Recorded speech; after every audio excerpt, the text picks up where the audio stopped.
Bienvenidos a Voces de Terror. ¿Desde dónde nos escuchas? ¿Y qué hora es en tu país? Ponte cómodo, apaga la luz y prepárate para escuchar lo que muchos preferirían olvidar. Nunca me había mudado sola. Después de años compartiendo pisos, por fin encontré un pequeño estudio en una zona antigua de la ciudad. No era perfecto, pero tenía algo acogedor. El edificio era viejo, de esos con puertas de madera que crujen al cerrar y un ascensor que parece tener personalidad propia. Mi casero, el señor Mateo, vivía justo en el primer piso. Yo estaba en el tercero. La primera vez que lo vi, me pareció cordial, un hombre de unos 60 y pico, delgado, con traje sin corbata, siempre bien peinado, pero con una expresión extrañamente neutra, demasiado como si su cara no supiera expresar emociones, como si llevara años ensayando cómo parecer normal. Me explicó cómo funcionaba la calefacción, los horarios de la basura, los ruidos nocturnos, todo bien, hasta que me dijo algo que no entendí del todo. Si escuchas pasos en el pasillo por la noche, no abras la puerta. Puede ser que esté revisando algo del edificio. No le di importancia. Pensé que sería por seguridad o por algún protocolo viejo. Los primeros días fueron tranquilos. Decoré, desempacé cajas, me acostumbré a dormir sola. Pero a la semana empecé a notar cosas. Por ejemplo, la puerta del baño se abría sola. No de golpe, sino lentamente. Pensé que era el aire, pero no había ventanas abiertas. O que dejaba mi taza de café sobre la mesa y aparecía ligeramente desplazada al volver. Una noche, después de cenar, bajé la basura y al volver vi una figura por el rabillo del ojo, desde el descansillo. Era el señor Mateo. Estaba parado en su puerta, totalmente quieto mirándome. Le saludé. No, respondió. Solo cerró lentamente su puerta sin decir una palabra. Me incomodó, pero intenté racionalizarlo. Gente rara hay en todos lados. Al día siguiente, al entrar al portal, vi algo más inquietante. Había una pequeña cámara de seguridad justo encima del marco de la entrada. No me pareció extraña, hasta que vi que había otra en el segundo piso y otra justo en mi rellano. Pequeñas, discretas, apenas visibles si no prestabas atención. Subí con una sensación rara en el pecho. Esa noche no podía dormir. Me senté frente al portátil con los cascos puestos viendo una serie, pero en un momento me entró curiosidad. Busqué el nombre del edificio en internet solo por pasar el rato y me encontré con un foro de inquilinos, un hilo antiguo, apenas 2 respuestas, ambas de personas que habían vivido ahí y se quejaban de sentir que alguien los vigilaba. Una decía: el casero lo ve todo. Yo lo descubrí tarde, se me heló la sangre. Fui a revisar cada rincón del estudio, las lámparas, los enchufes, el marco del espejo, y justo detrás de la rejilla del detector de humo lo vi, un pequeño lente incrustado como si fuera parte del aparato. Ahí ya me puse nerviosa. Llamé a una amiga, le conté todo entre susurros. Me dijo que durmiera fuera esa noche, pero era tarde, no tenía dónde ir. Decidí quedarme, pero dormir vestida y con una silla trancando la puerta del baño. No sé a qué hora me quedé dormida, pero a las 3:17 de la mañana me despertó un sonido sutil. Un clic como el de un interruptor o el de una cámara al enfocar. Me quedé en la cama, con los ojos abiertos, sin moverme, y entonces lo vi desde la esquina del techo, justo donde estaba el detector. Una pequeña luz roja parpadeó por un instante y luego se apagó. Eso fue suficiente. Cogí una mochila con lo básico y bajé corriendo las escaleras. Y ahí estaba el señor Mateo, parado en el portal, con una bata gris. Mirando sin parpadear, me dijo con voz baja: no tenías por qué buscarlo. Todo funcionaba bien hasta ahora. Salí corriendo. Horas después, desde un café abierto 24 horas, llamé a la policía. Les di la dirección Conté lo de las cámaras. Volvieron conmigo al piso, revisaron, pero no encontraron nada. El detector de humo ya no estaba, y tampoco la cámara del portal. No había rastro. Me mudé en cuanto pude, y aunque nunca pude probarlo, desde entonces, cada vez que me quedo sola en una habitación, miro 2 veces al techo, buscando una luz roja, porque lo peor no fue descubrir que me vigilaban. Lo peor fue pensar cuántas noches lo supo todo.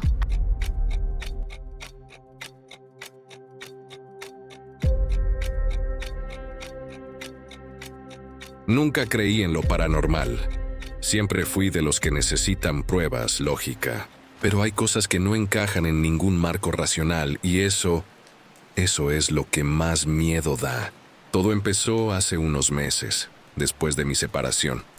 La ruptura fue difícil. Me quedé con lo justo, algunas cajas, mi ropa y una cama. Busqué un lugar barato donde recomenzar y lo encontré. El apartamento 304, en un edificio antiguo de 3 plantas, nada lujoso. De hecho, era más bien lúgubre, pero estaba libre, y era lo que podía pagar. Desde el primer momento me sentí observado, como si el aire tuviera peso, como si el silencio escuchara. Era un espacio pequeño, cocina, baño, una sola habitación. Las paredes eran finas, el suelo crujía, y la luz del pasillo siempre parpadeaba. Pero lo que más me llamó la atención fue el armario empotrado del dormitorio.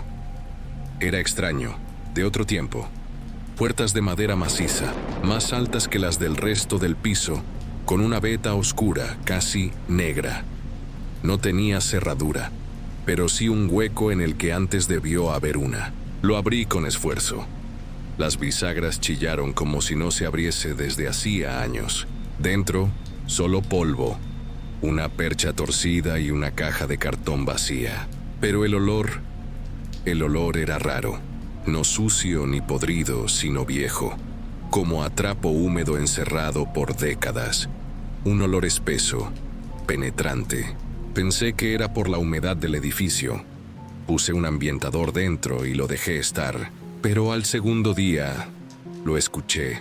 Un golpe, seco, dentro del armario. Me acerqué. Nada. Pensé que sería una vibración. Algo del edificio, cañerías, madera dilatándose. Esa clase de cosas. Pero esa noche, mientras intentaba dormir, escuché 3 golpes, claros y medidos. Me senté en la cama. El armario estaba cerrado. Me quedé mirando durante minutos.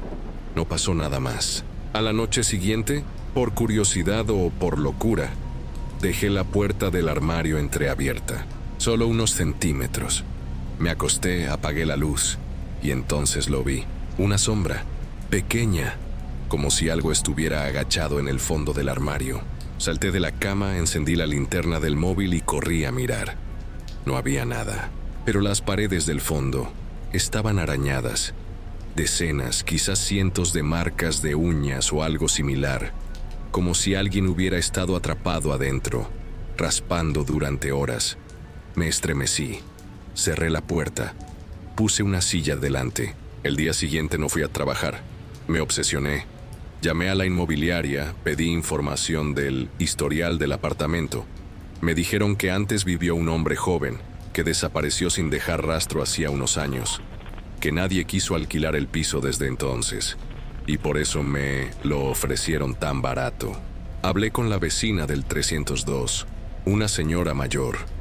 Me dijo que aquel inquilino era solitario, que a veces escuchaba gritos por la noche o golpes, que un día simplemente no volvió, que los policías buscaron, rompieron paredes, revisaron el desván, pero nunca encontraron nada. Esa noche decidí grabar. Puse mi celular dentro del armario, apuntando al fondo. Cerré la puerta lentamente y me fui al sofá. A la mañana siguiente, revisé el video. Durante las primeras 3 horas, nada. Solo el sonido ambiente, el tic-tac del reloj, los autos, lejanos. Pero a las 3:18 am, algo sucede. Primero, un susurro. No se distingue lo que dice. Es como si alguien hablara muy cerca del micrófono. Luego la cámara se mueve, muy despacio, como si alguien la cogiera. La imagen se oscurece, y entonces una mano, pálida, huesuda, aparece desde el borde inferior. Agarra el teléfono y lo arrastra hacia adentro. El video termina ahí. Me quedé helado. Volví al dormitorio. Abrí el armario. El celular estaba allí, en el suelo con la pantalla aún encendida. Y justo encima, en la pared trasera, alguien había escrito algo, con un objeto afilado. Decía: por favor, no cierres la puerta. No esperé más. Llamé a un amigo, empaqué mis cosas y me fui esa misma tarde. Dormí en su sofá durante una semana. Antes de irme, me armé de valor. Grabé el armario una última vez mientras lo abría lentamente, solo para tener una prueba. Cuando lo abrí, dentro no había nada. Nada salvo un espejo. No recordaba que hubiera un espejo ahí. Lo raro es que no me reflejaba. Solo veía el dormitorio, vacío. Y al fondo en la cama, alguien durmiendo. Alguien exactamente igual a mí. No sé si alguien va a creerme. En realidad, ya no me importa. Hay cosas que uno guarda tanto tiempo dentro que terminan pudriéndose. Y un día, simplemente, tienen que salir. Yo trabajaba en mantenimiento ferroviario, pero no en vías activas. Mi trabajo era otro. Revisaba estaciones antiguas, abandonadas. Sí, eso existe. Aunque estén cerradas, hay que vigilar que no se vengan abajo, que nadie las ocupe, que no se conviertan en ruinas peligrosas. Solía gustarme el trabajo, la soledad, el silencio. Siempre fui de esos tipos que prefieren el sonido del viento al de la gente. Pero todo cambió la noche en que fui asignado a revisar la estación de la Viña. Es un nombre bonito, ¿no? Suena a pueblo tranquilo, a campos verdes, a casas con flores en las ventanas. Pero esa estación tenía otra cosa. Una soledad espesa, una historia de la que nadie hablaba. Me lo dijeron como al pasar, medio en broma, mientras firmaba el parte. Ah, ¿te tocó la Viña? Sí. Dicen que ahí se aparece una mujer. ¿Una mujer? Sí, una de las pasajeras que nunca llegó a su destino. Lo dijeron riendo, como si fuera una leyenda urbana. Pero sus ojos no se reían. Llegué a la estación a las 23:12. Recuerdo el reloj del coche. Ya desde que bajé sentí algo distinto. El aire estaba denso, como si no se hubiera movido en años. Y una niebla, no natural, se pegaba a la piel, entraba en la ropa. Era un edificio de piedra, bajo, rectangular, con un techo inclinado cubierto de musgo. Los cristales estaban rotos o tapados con tablas. El andén cubierto de maleza. Un cartel oxidado colgaba torcido. La Viña. Revisé la checklist. Cerraduras, grietas, señales de intrusión. Una rutina, algo mecánico. Pero algo empezó a sentirse mal desde el principio. Era como si el silencio fuera demasiado perfecto. Ni un grillo, ni el viento, ni siquiera el zumbido del poste eléctrico. Solo nada. Fue cuando escuché el clic, un interruptor. Me giré y lo vi, una lámpara encendida, dentro del edificio. Eso fue lo primero que me rompió la rutina.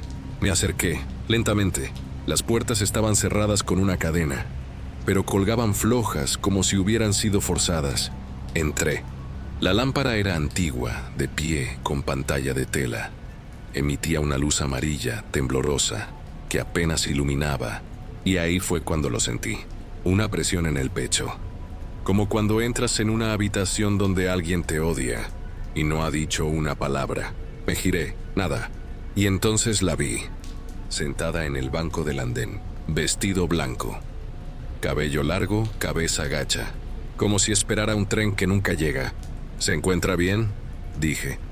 De nada. Esta estación está cerrada. No puede estar aquí. De nada.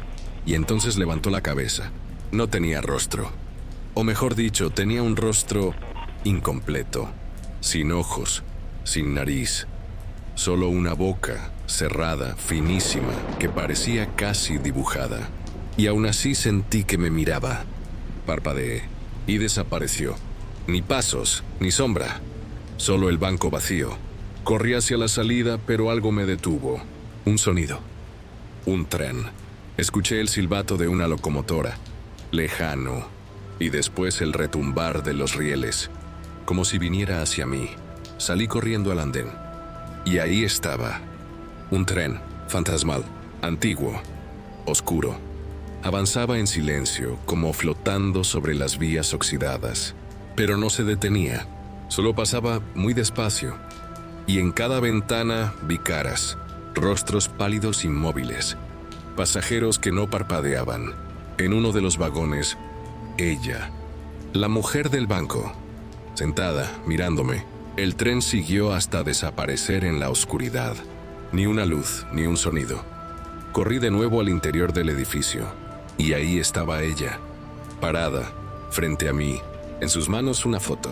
Era la estación, pero como había sido décadas atrás, viva, llena de gente. Un tren detenido, y en la esquina, ella, exactamente igual. Y en la foto me miraba.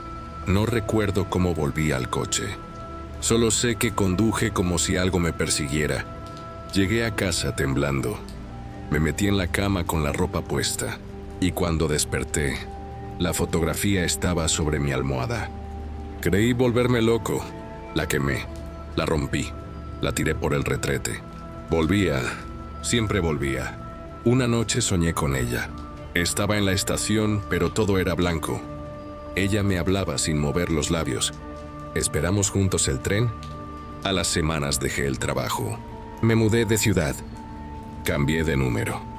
Pero la mujer de la viña me seguía. En reflejos, en sombras, en espejos, a veces, incluso en fotografías que no había tomado. Una noche, mientras veía la televisión, el sonido se apagó. La pantalla hizo un clic y se encendió sola, mostrando una grabación. Yo en la estación, solo, y de fondo, ella, acercándose, cada segundo más cerca. Grité. Desenchufé todo, apagué las luces, pero no importó.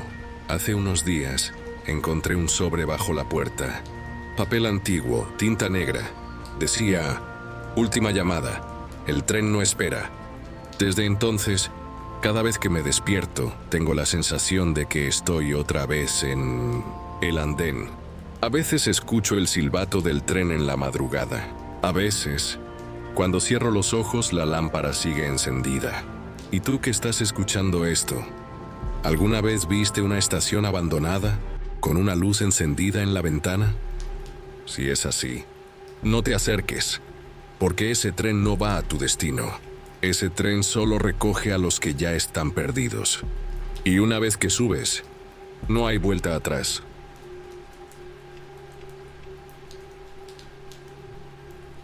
Esto fue Voces de Terror. Espero que las historias de hoy hayan logrado acompañarte o perturbarte, al menos un poco. Subo nuevos relatos con frecuencia, así que si te gustó este viaje, te invito a quedarte, darle me gusta y suscribirte. Te dejo aquí 2 videos que seguro también te van a atrapar. Y recuerda, hay voces que solo se escuchan cuando todo lo demás se queda en silencio.